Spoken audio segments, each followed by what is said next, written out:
Right now, the Market Vendor. Yes, it's me, Market Vendor, here again today. Well, I was reading an article by Mr. Tony Best in which he said that the the Bishop Peter Fenty, a Barbadian, who was the first and only black bishop in the history of the Anglican Church in Canada, said that Barbados is ready for a woman to lead its government, and Canada's top diplomat in Bridgetown acted appropriately when she said so. At the same time, the cleric vigorously chided the Minister of Education, Ronald Jones, for criticizing Marie Lagarde, Canada's High Commissioner to Barbados, for saying that, like other countries, Barbados was ready to elect a woman to lead the country. Jones had also demanded Lagarde's recall from her diplomatic post. Barbados, like other countries around the world, is ripe and ready to have a woman as its prime minister, said Fenty.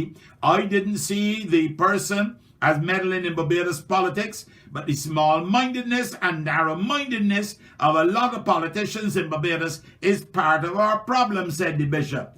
He went on to say, what is sad is that the polarization we see taking place worldwide, internationally, the United States being one of the obvious places these days, is most unfortunate. People get sucked into that polarizing behavior because they are primarily preoccupied with their own interests. I think, frankly, the minister and others are making much about nothing about something that is really not an issue. I do not think the diplomat was in any way inserting herself in or seeking to influence any kind of political action on the part of Barbadians, except for affirming why not a woman as Prime Minister of Barbados.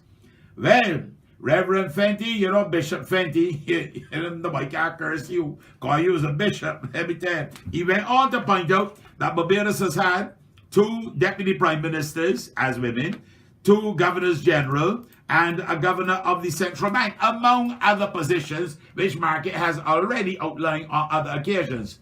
Well, nobody can't curse me and not put me out because, I'm born about hair, so I'm a Market Vendor. Nobody can put out or recall Bishop Fenty either because he is a Barbadian, born and bred. He might be a bishop in Canada, but he's a Barbadian. So he is really saying basically that he did not see anything wrong with what the High Commissioner was saying, which she was not calling for the election of the opposition leader, but just simply saying that, like any other country, women must be able to assume the position of Barbados indifferent from anybody else. I suppose if Barbados did not have an opposition leader who was a woman, and if Barbados was not facing an election imminently, maybe the minister might not have taken umbrage in the way in which he did at what, Marie Lagarde had to say.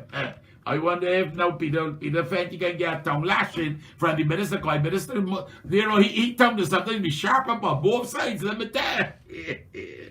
But Bishop Fenty, you can defend yourself. I'm leaving you to deal with that if, in fact, you should get called to account by the minister himself. You see me, Market Vendor? I agree with the bishop. I think it is much ado about nothing. Timing in all these things, circumstance, taken context as well. And I think when you listen to the speech that the lady made in its entirety, you would see that she was not really taking any sides or inserting herself into the local politics of Barbados. Anyhow, as the old people would say, this too shall pass. It's only a matter of time before these matters will be determined, and that time is less than about 6 weeks. So you know that in the fullness of time, 5 weeks I believe it is, this will all be a thing of the past. And Barbadians would have pronounced, and nobody will have to speculate on one thing or the other. Market Vendor gone for now, but you have a blessed and a wonderful day. Yeah?